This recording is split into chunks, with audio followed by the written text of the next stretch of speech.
سیدنا ابو سعید خدری رضی اللہ تعالی عنہ کہتے ہیں کہ رسول اللہ صلی اللہ علیہ وآلہ وسلم نے فرمایا کہ جب تم میں سے کسی کو نماز میں جمائی آئے تو جہاں تک ہو سکے اس کو روکے، اس لیے کہ شیطان دل میں وسوسہ ڈالنے اور نماز کو بھلانے کے لیے اندر گھستا ہے۔ ایک دوسری روایت میں ہے کہ جمائی لیتے وقت اپنا ہاتھ اپنے منہ پر رکھے، اس لیے کہ شیطان مکھی یا کیڑے وغیرہ کی شکل میں بعض اوقات اندر گھس جاتا ہے، یا در حقیقت شیطان گھستا ہے، اور یہی صحیح ہے۔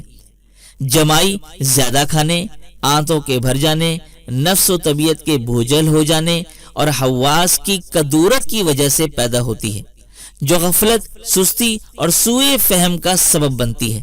نماز میں جمائی آنا شیطان کی طرف سے ہوتا ہے، کیونکہ یہ جسم کے بوجھل اور ڈھیلے پن اور اس کے فربی و سستی اور نیند آنے کی وجہ سے آتی ہے۔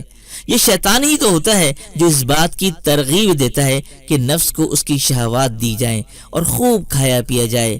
چنانچہ نمازی کو جب جمائی آنے لگے یا پھر وہ جمائی لینا چاہے تو اسے چاہیے کہ جہاں تک ہو سکے اسے ہٹائے اور روکے، بعید طور کے دانتوں اور ہونٹوں کو بھینچ کر اسے روکے تاکہ شیطان کی چاہت پوری نہ ہو سکے، یعنی وہ اس کی صورت کو بگاڑ کر اور اس کے منہ میں داخل ہو کر اس پر ہنس نہ سکے۔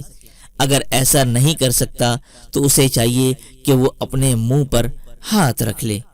تو محترم ناظرین، ہم امید کرتے ہیں کہ آج کی ویڈیو آپ کو پسند آئی ہوگی۔ پسند آنے پر ویڈیو کو لائک کیجیے گا، اپنے دوست کے ساتھ لازمی شیئر کیجیے گا۔ کیا معلوم میں آپ کے ایک شیئر سے یہ بات کسی کے دل میں اتر جائے۔ تو اسی کے ساتھ دیجیے مجھے اجازت۔ السلام علیکم ورحمۃ اللہ وبرکاتہ۔